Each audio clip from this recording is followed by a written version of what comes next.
झारखंड के ग्रामीण क्षेत्रों में बुनियादी सुविधाओं को सुदृढ़ करने के लिए केंद्र सरकार ने महत्वपूर्ण वित्तीय सहायता प्रदान की है। 15वें वित्त आयोग की अनुशंसाओं के तहत राज्य को तकरीबन 413 करोड़ रुपए की राशि स्वीकृत की गई है, जिसे वित्तीय वर्ष 2024-25 की दूसरी किस्त के रूप में जारी किया गया है। यह अनुदान टाइड ग्रांट के रूप में दिया गया है, जिसका उपयोग निर्धारित क्षेत्रों में ही किया जाएगा। दरअसल इस फंड का मुख्य उद्देश्य पंचायत स्तर की संस्थाओं को मजबूत बनाना और ग्रामीण ढांचे में सुधार लाना है।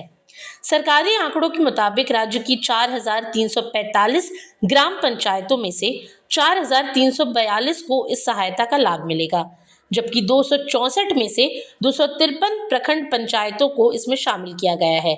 इसके अलावा सभी 24 जिला परिषदों को इस योजना के तहत धनराशि प्राप्त होगी।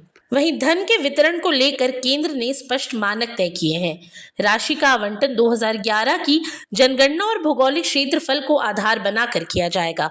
यदि राज्य वित्त आयोग की सिफारिशें लागू होती हैं तो उसी के अनुरूप वितरण किया जाएगा, अन्यथा जनसंख्या और क्षेत्रफल के 90-10 अनुपात को अपनाया जाएगा। अब ये व्यवस्था संसाधनों के संतुलित और पारदर्शी वितरण को सुनिश्चित करने के लिए बनाई गई है। वहीं राज्य सरकार को निर्देश दिया गया है कि ये राशि बिना किसी कटौती के संबंधित निकायों तक समय पर पहुंचाई जाए।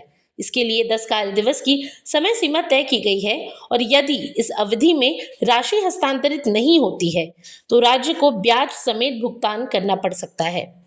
दरअसल इस प्रावधान का उद्देश्य कार्यान्वयन में देरी को रोकना है। अब क्योंकि ये टाइट ग्रांट है, यही वजह है कि इसके उपयोग पर स्पष्ट सीमाएं निर्धारित हैं। कुल राशि का लगभग आधा हिस्सा स्वच्छता से जुड़ी योजनाओं पर खर्च किया जाएगा, जबकि शेष राशि पेयजल आपूर्ति से संबंधित परियोजनाओं में लगेगी। हालांकि स्थानीय आवश्यकताओं को ध्यान में रखते हुए सीमित स्तर पर बदलाव की गुंजाइश रखी गई है। ऐसे में इस वित्तीय सहायता से ग्रामीण इलाकों में साफ सफाई और पेयजल सुविधाओं में सुधार की उम्मीद जताई जा रही है।